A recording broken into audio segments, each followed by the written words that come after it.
যেদিন বাসায় ভালো কিছু থাকে না, একদমই ভাত খেতে ইচ্ছা করে না, সেদিন হচ্ছে আমি এমন একটি ভর্তা বানাই, ভাত উল্টা শর্ট পড়ে যায়, ভাত আবার রান্না করতে হয়। এত বেশি মজার এই ভর্তাটা। ফার্স্টে হচ্ছে একটি আলু আমি খোসা ছাড়িয়ে নিয়েছি, সাথে একটি টমেটো নিয়েছি। আলু আর টমেটোটাকে আমি কেটে নিচ্ছি। কাটা হয়ে গেলে 1 চিমটি পরিমাণ লবণ আর 1 চিমটি পরিমাণ হলুদ দিয়ে এটাকে হালকা হাতে মেখে নিচ্ছি। এবার হচ্ছে প্যানের মধ্যে তেল দিয়ে দিচ্ছি। ফার্স্টে আমি আলুটাকে ভেজে নিব, তাই আমি আলুটা দিয়ে দিচ্ছি। আলুটা দিয়ে গোল্ডেন ব্রাউন করে ভেজে নিতে হবে। যখন দেখবেন আলুটা গোল্ডেন ব্রাউন কালার হয়ে গিয়েছে, ভেতর থেকে সেদ্ধ হয়ে আসছে, সে পর্যায়ে আলুটাকে আমি প্লেটে উঠিয়ে নিচ্ছি। আর সেম ভাবে আমি এখানে টমেটোটাও দিয়ে দিচ্ছি। আর টমেটোটাকেও গোল্ডেন ব্রাউন করে ভেজে নিতে হবে। যখন ভাজা হয়ে যাবে, টমেটোটাও আমি প্লেটে উঠিয়ে নিচ্ছি।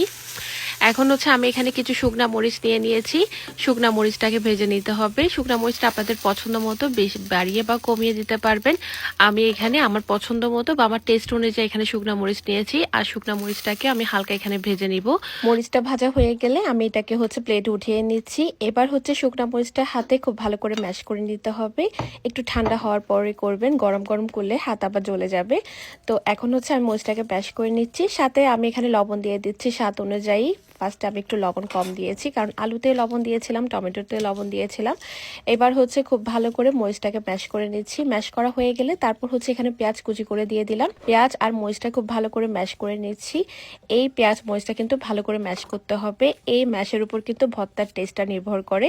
যখন দেখবেন পেঁয়াজটা একটু নরম নরম হয়ে গিয়েছে, তখন বুঝবেন পেঁয়াজটা ভালো করে ম্যাশ করা হয়েছে। এবার হচ্ছে আলুটাকে খুব ভালো করে হাতে ম্যাশ করে নিচ্ছি। আর সাথে হচ্ছে টমেটো যেটা ভেজে নিয়েছিলাম ওইটাও ম্যাশ করে নিচ্ছি। এবার হচ্ছে সবকিছু একটু মিশিয়ে নিচ্ছি। আর মেশানো হয়ে গেলে আমি এখানে দিয়ে দিব সেদ্ধ করা ডিম। আমি এখানে 2টা ডিম দিচ্ছি। আপনারা ডিম চাইলে বাড়িয়েও দিতে পারবেন বা কমিয়েও দিতে পারবেন। ডিমটা ভালো করে ম্যাশ করে এবার সবকিছু ভালো করে মিশিয়ে নিতে হবে। ভালো করে মেশানো হয়ে গেলে টেস্ট করে দেখতে হবে। আমার মনে হয়েছে এখানে আরেকটু লবণ দিতে হবে, তাই আমি এখানে আরেকটু লবণ দিয়ে দিলাম। লবণটা দিয়ে আবার একটু মিশিয়ে এবার আমি এখানে কাঁচামরিচ দিয়ে দিয়েছি। আমি এখানে 4-5টা কাঁচামরিচ কুচি করে দিয়ে দিয়েছি। ঝালটা আসলে আপনাদের পছন্দ মতো, আমি একটু ঝাল বেশি খেতে পছন্দ করি, তাই আমি কাঁচামরিচটা অ্যাড করেছি। আপনারা চাইলে কাঁচামরিচটা স্কিপ করতে পারেন।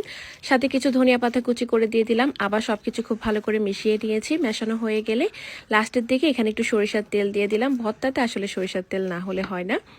সরিষার তেলটা দিয়ে আবার সবকিছু খুব ভালো করে মিশিয়ে নিয়েছি। আর যখন সবকিছু খুব ভালো করে মেশানো হয়ে যাবে, আমাদের মজার ভর্তাটা রেডি। আর এই ভর্তাটা দিয়ে গরম গরম ভাত খেতে কি পরিমাণ মজা লাগে, আপনার না বানালে বুঝতে পারবেন না। এমন একটি ভর্তা হলে আর কিছু লাগে না, শুধু ভর্তা দিয়ে 1-2 প্লেট ভাত এমনিতেই খাওয়া যায়। তো আমি হচ্ছে গরম গরম ভাতের সাথে নিয়ে নিলাম। বাসায় ভালো কিছু না থাকলে এমন একটি ভর্তা বানিয়ে নেবেন, তারপর দেখবেন 1-2 প্লেট ভাত এমনিতেই খেতে পাচ্ছেন। এত বেশি মজার এই ভর্তাটা। তো আশা করি রেসিপিটা আপনাদের পছন্দ হয়েছে। সবাই অনেক অনেক বেশি ভালো থাকবেন, সুস্থ থাকবেন, আমাদের জন্য দোয়া করবেন। আল্লাহ হাফেজ।